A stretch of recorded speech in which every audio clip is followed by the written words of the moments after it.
ஒரு பேரண்ட் கேட்டிருக்காங்க, தாய் கேட்டிருக்காங்க, என் குழந்தைக்கு 12 வயசு ஆகுது. யூரின் இன்னும் நைட் ஆனால் பெட்டில் வந்து யூரின் போயிடுவான். என்ன சார் பண்ணுறது? நானும் பல நபரை பார்த்துட்டேன்ற மாரி அவங்க ஒரு வருத்தத்தோடு தெரிவிச்சிருக்காங்க.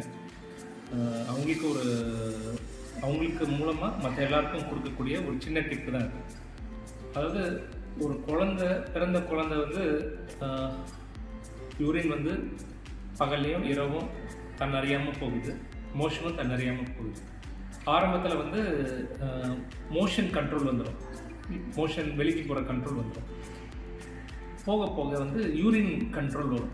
இந்த யூரின் கண்ட்ரோல் வந்து 4 வயசுலேருந்து 5 வயசு, அதிகபட்சம் 5 வயசில் அந்த பிள்ளைங்கள் வந்து பகலில் யூரின் போகிறதையோ நைட்டு யூரின் போகிறதையோ இல்லாமல் அம்மா யூரின் போகணும் அப்படின்னு சொல்லி போகும்.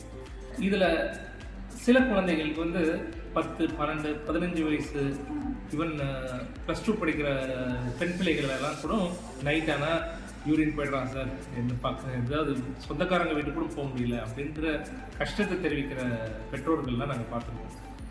இதில் ஒன்றே ஒன்று தாங்க, ஒரு பகலில் நல்லா யூரின் போகிற பிள்ளை நைட்டு மட்டும் பெட்டில் போகிறா, பகலில் ஒரு 3 தடவை 4 தடவை தான் போகிறா, வேறு எந்த பிரச்சனையும் இல்லை அப்படின்னா வந்து ஒரி பண்ண வேண்டாம். இல்லை பல டாக்டரை பார்த்ததுக்கப்புறம் ஒரி பண்ண வேண்டாம். இதில் டாக்டர் பார்த்தோம் எனக்கு வந்து இதில் வந்து ஒரு பிடிப்படலை, கஷ்டமாக இருக்குது அப்படின்றவங்களுக்காக இந்த பதிவு. ஒரு குழந்தை ஒரு 5 வயதுக்கு மேலே இருக்க குழந்தைகள், சில ஆண் குழந்தைகளாக இருக்குது, பெண் குழந்தைகளாக இருக்குது, யூரின் பெட்டில் யூரின் போகிறது வந்து மற்றதெல்லாம் நார்மலாக இருக்கப்போ இருக்கலாம், சரியா? அது கொஞ்சம் கொஞ்சமாக சரியாகும். அதுக்கு இப்போ உதாரணத்துக்கு பார்த்திங்கன்னா நைட்டு யூரின் லீக் ஆச்சுன்னா ஒரு அலாம் சிஸ்டம் இருக்குது, எல்லாமே அமேசான்லலாம் கூட இருக்குது, சரியா? அதை வந்து நம்ம பேண்ட்டுக்கு அடியில் இன்னர் ட்ரெஸ், அதாவது ஜட்டிலேயோ இல்லை பேண்டீஸ்லேயோ அந்த இதை ஒட்டிக்கிட்டோம்னா அந்த இது லீக் ஆகிறப்ப வந்து ஆட்டோமேட்டிக்காக அந்த அலாம் பெல் அடிக்கிறப்ப அந்த குழந்தையை எழுச்சிடும், பேரண்ட்ஸும் எழுச்சிடலாம், போய் யூரின் போயிட்டு வந்துடுமா அப்படின்னு சொல்கிறப்ப அந்த பிஹேவியர் தெரப்பி வந்துடும், சரியா?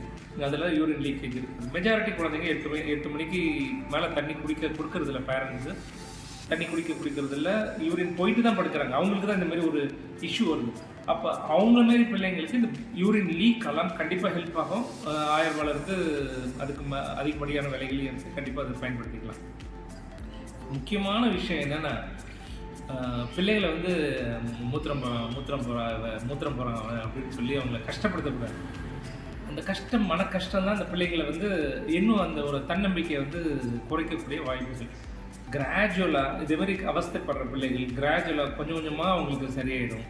இதை தவிர நீங்கள் ஏதோ ஒரு வெளியூருக்கு போகிறீங்க, ட்ரெயினில் போகிறீங்க, இல்லை ஏதாவது உங்களோட நண்பர்கள் வீட்டில் தங்க போகிறீங்கன்னா அதுக்குன்னு சில மாத்திரைகள் இருக்குது. உங்களோட மருத்துவர்களை அன்றைக்கி அந்த மாத்திரையை வாங்கிக்கோங்க, அன்றைக்கி அந்த மாத்திரையை பயன்படுத்திக்கோங்க, தப்பு கிடையாது. ஆனால் அந்த மாத்திரை நிறுத்துறப்ப திரும்பவும் வரலாம். அப்போ மாத்திரையை டிபெண்ட் பண்ணியே இருக்கக்கூடாது. முக்கியமாக என்னங்க, உங்கள் பிள்ளைகளுக்கு தன்னம்பிக்கை கொடுங்க. உங்கள் பிள்ளைகளோட இந்த பிரச்சனை கண்டிப்பாக சரியாயிடும். நன்றி, வணக்கம்.